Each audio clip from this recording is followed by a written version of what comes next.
this draft class and next year's draft class, I think they're going to make a big effort to keep these players in the league, to keep the eyes on the league. But like that has nothing to do with us. Right. Well, because I did my research on all of it. The problem is that the WNBA girls that are in there now are too selfish to sacrifice today for the future. From day one, they handicapped American girls, right? So the American girls, if you're born in America, you have to go to college and play to a certain age, right? Overseas girls who have no following, right? You don't have an American following, but because you turn pro at an early age, because there's no high school basketball, you can come into the NBA or the WNBA at 18, 19 years old. Well, the product that has the following here has to wait. So you're sitting in college. Now think about how college basketball is. For the most part, it becomes dinosaurish, right? So for 3 years, whatever wild horse came into college basketball with their style out of high school has been whipped into a team type of player, a system player. When that system player gets into the W, she follows the rules. The problem with the W is if you don't allow the youth to come in and change the game, change it, right?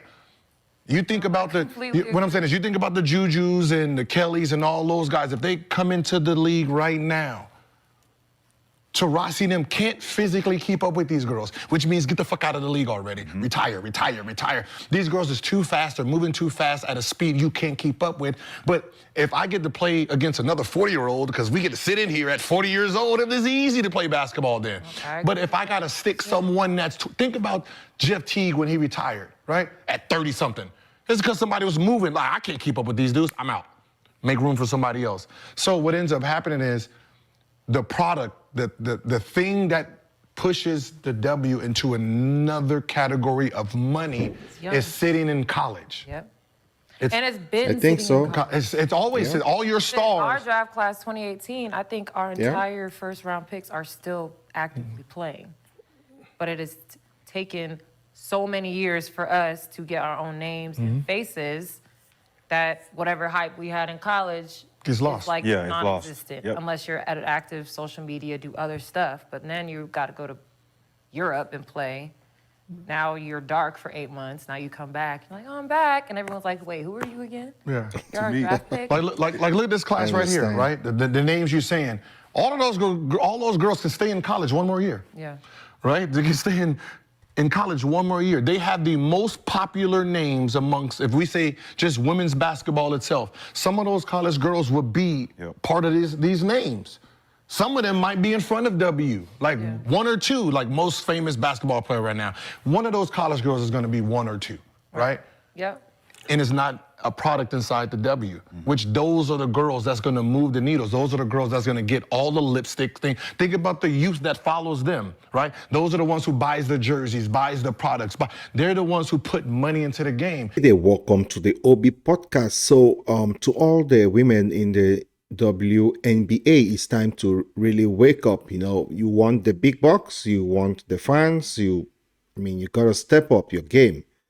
Stop playing the victim here. Stop shutting down criticism and start, I'll say, entertaining the crowd.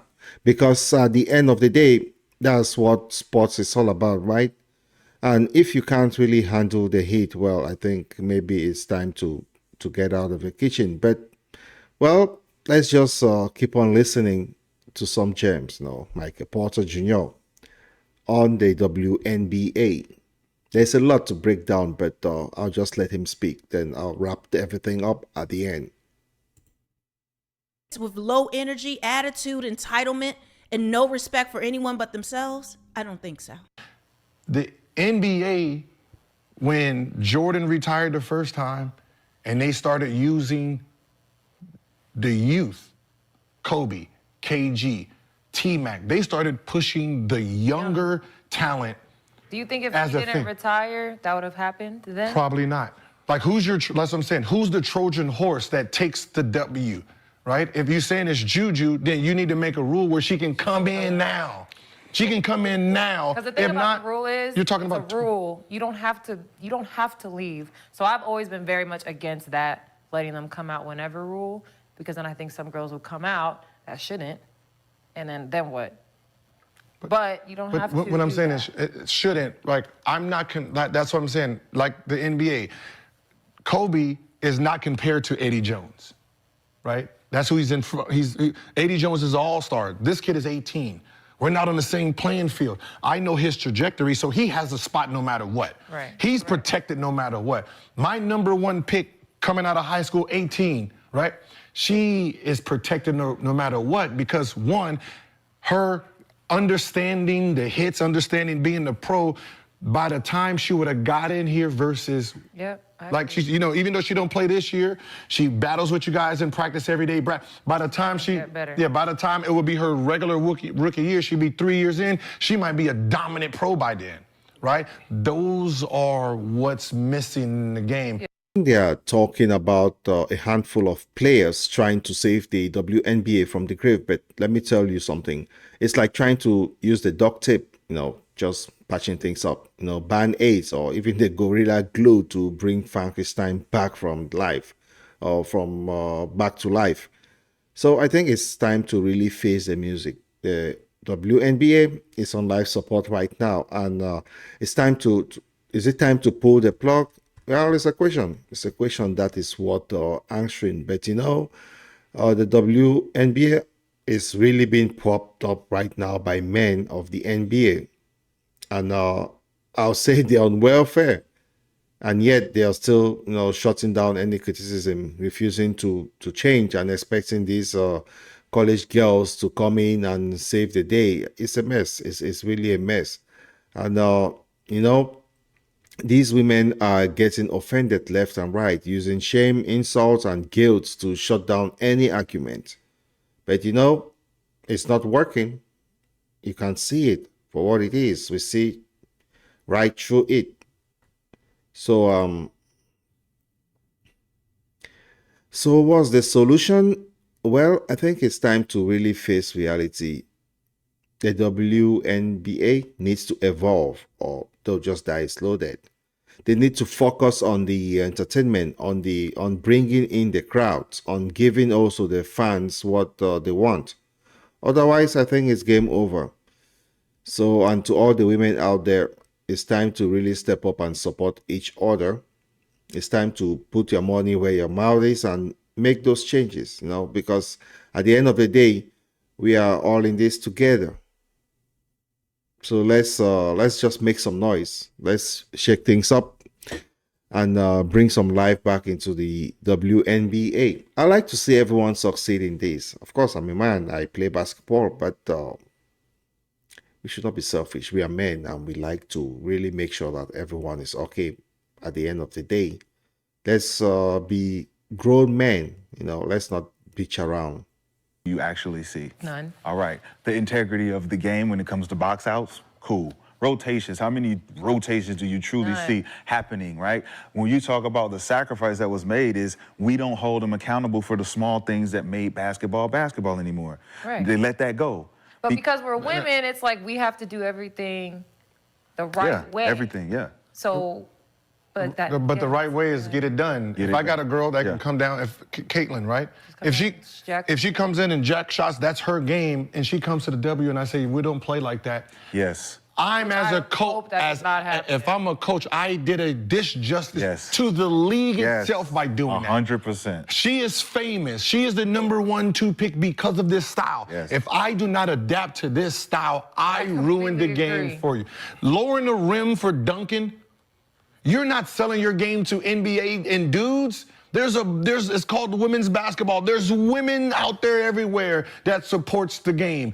It's called women's basketball. There's women out there everywhere that supports the game. So that's your fan base. You have to.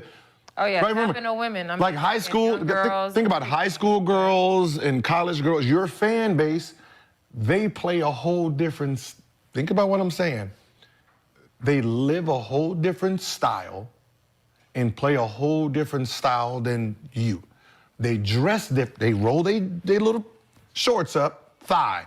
Y'all got on long shorts. Y'all are old women to them, right? I don't wear long Yeah, shorts. no, I'm just saying for the most part, y'all. So y'all. I'm real cute on that part, please. No, think about it. When you guys come into the draft, y'all got on suits, businesswomen stuff.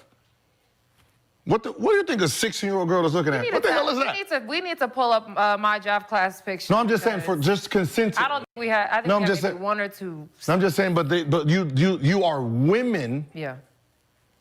but your audience is girls. Yeah. Right? So it's two different. So there's a bridge that's gone because you're 22. These girls are 16, 17, 18. So the look that they have versus what they see is very different And to them. that's great that you said that because I was just with a bunch of women in like the fashion and entertainment industry, and I had been meeting them for the first time, and they all said it.